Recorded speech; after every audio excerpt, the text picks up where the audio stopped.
my good works are needles in hay, and I try to do right based on my own sight. Just like a blind man who's standing in the way, and all that I've taken, it was sadly mistaken.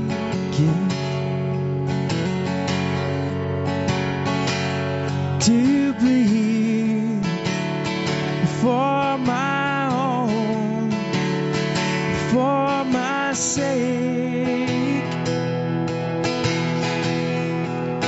Now everything I have was stolen or borrowed. All that I've taken is much more than I can take. I was a fool in the quickness of the sand, and I was a leper trying to save my own skin. But now I'm a man who knows where I stand on the rock of ages. That's where I stand. Lord, you bore my refuse. You are my refuge. You gave up everything when you threw it all away.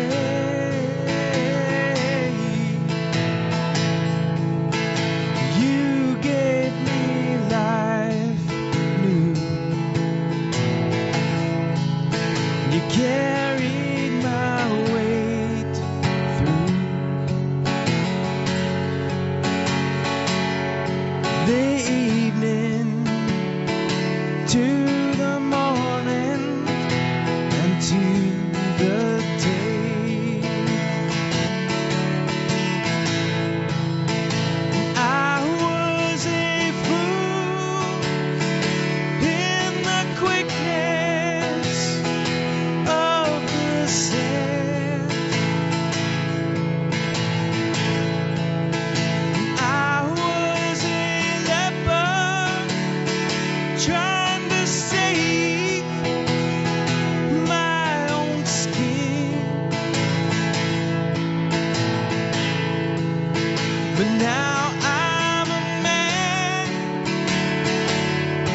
who knows where I stand on the rock of ages. Jesus, that's where I stand. On the rock of ages. Jesus, that's where I stand.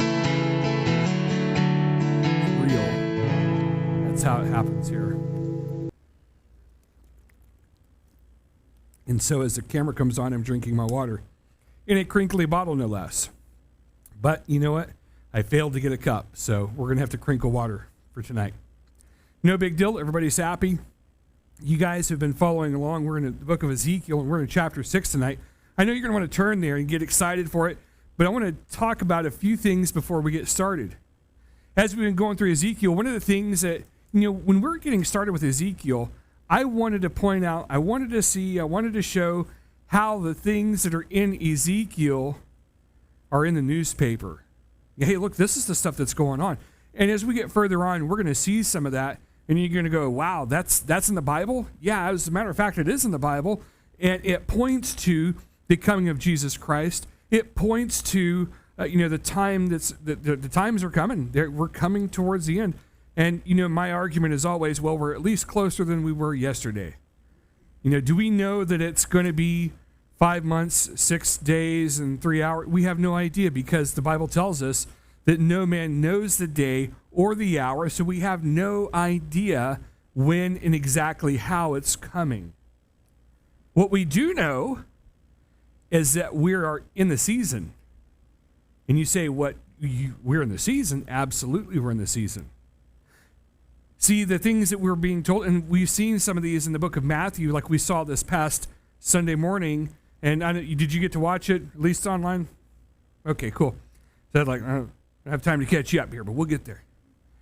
And anyway, so there's so many things that are happening. And you look in the world and you look at how things are going on. We're panicked over this pandemic that seems to have really low mortality rate. And we're happy for that. We really are.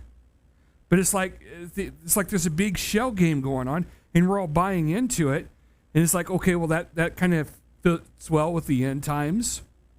And there are a lot of things that are happening that kind of make us go, well, I guess we're getting closer. And I was so excited to start the book of Ezekiel. Now, if you'll remember what I said probably a couple of weeks ago now, or maybe I even said it last week, this is what my goal was, is to see the things that are happening in the newspaper today. And then as we start, it says that of course, God's talking to Ezekiel. We take the application to ourselves that Ezekiel is to be a watchman on the wall for Israel. And I think it's on us. I think we need to be watchmen. I think that we need to be seeing the things. We're reading our Bible. We're going through from Genesis to Revelation. You go, wait, in the Bible it says this. It says that. And you go, okay, well, then that's what we're looking at. That's where we're going. So we're to be the watchman, right? Easy enough. And then as we get to today, there's a different thing. God has judged the nation Israel, and we're seeing this, and you see what's going on there. Now, for today's day and time, judgment's coming. It's still, the nation of Israel, it will be affected. They're back in their land. They're trying to build a temple. All these things are going on. And so you say, well, how does this apply to us today? Well, it still does. God says to get rid of the idolatry. Idol worship. Now, as a side note, and I want to say this carefully, but as a side note, as the pandemic has come a long way and seen and visited us and all the things that are there, you've seen kind of a falling away of some of the idolatry and a bigger increase in other parts of it. A lot of the professional sports are now done away with. And you say, well, how's that idolatry? It isn't necessarily idolatry unless you make that your God. And I've seen a lot of people who do that. And so I always pick on that one just from personal experience, that's all. But there are other things. It's become quite the narcissistic society, right? So now you see everybody with their phones going, okay, I'm watching the protests where they're turned violent and they're behind me and they're coming after me. So let me run this. And you're seeing that stuff. And people are trying to get a snapshot of history right now with them in it because they idolize themselves to a certain level. Have you noticed this? We saw recently in the thing in Sturgis, Antifa was going to go attack Sturgis. And I'm thinking, that's like the worst place to go, guys. I mean, really it is. And so a small group, and when I say a small group, it was a very tiny group that we saw on video. And what was the guy that was videotaping it? He's like, okay, check these guys out. This is what they're doing. Now, see, what up about? And again, even though he's being the reporter on the ground kind of thing, he's just some dude with a phone. It's become this kind of self-pleasing narcissistic society. We made ourselves our own idols, and we have other idols. We have government that has become an idol. We have all these different things, and if we'll notice, God judges idolatry. Well, they had idols. They had the high worship in the high places, and what did he do to the nation Israel? You're out of your land. But then it gets worse. You say, John, how can it get worse? They've been kicked out of the land. Now the land will be punished. Tonight in the book of Ezekiel, as we're going to look at chapter 6, you're going to see that it is the land that takes the punishment. And it's not that the land was bad and the land needs to be. No, this is proving a point. This is showing a thing to the nation Israel. This is cleansing that thing. It's getting it all gone. So look with me at chapter 6 and verse 1. It says, the word of the Lord came to me. Son of man, set your face forward, the mountains of Israel, and prophesy against them, and say, you mountains of Israel, hear the word of the Lord, of the Lord God. Thus says the Lord God to the mountains and the hills, to the ravines and the valleys, behold, even I, will bring a sword upon you, and I will destroy your high places. Well, that's interesting. The land itself is going to be punished. Does that sound normal? Does that sound real? Does it sound right? Sounds kind of odd to us, right? But you have to understand the depths of depravity, the levels of idolatry, all this that was going on there. We have to really get a hold of what that was and what was going on. So to understand that for years now, this actually goes way back even before you can think that it goes back. It goes way, way back. They've been into idolatry for a very long time. Nothing new. They have idols in their high places. If you'll remember, as we were going through the books of 1st and 2nd Kings, what would happen every so often? Well, the king of Judah would raise up and he would tear down the high places and all these things. So there was always a time of trying to cleanse out the idolatry. Now, idolatry, paganism, all these different things, we tend to equate to what? It's obviously sin, right? But we look at it in the same way that we would eradicate cancer. Who in here thinks that cancer should be left alone? Nobody? No one? If you get cancer, should you just take out a third of it and get it gone and then leave the other 2/3 to sit and fester? Is that how you do it?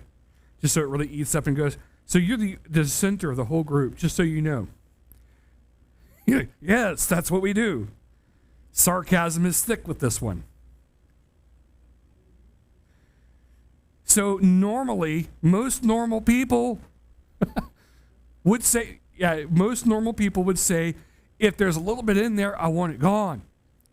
Say, let's rate it in pounds of stuff, right? I have 3 pounds of cancer. Because, everybody knows what a pound is, right? Just so much weight. I have 3 pounds of it. Should we take 1 pound out, or should we take all 3 pounds out? We want it all gone. Except some people. Apparently they want to be riddled with cancer, stage 8 or something. I don't know. We want it all gone. We want to get rid of it. Just wipe it out and make it gone. That's what we want to do. And that's the way that sin was. That's the way the idolatry was. And that's how you see it in the Bible. What happened when the Israelites went into the promised land? They were to eradicate all sin. They went into Jericho. What were they to do in Jericho? Walk around that city wall 7 days in a row, right? And the 7th day, walk around 7 times, and boop, it falls down. And then their instructions were to do what? Kill everything. Not people.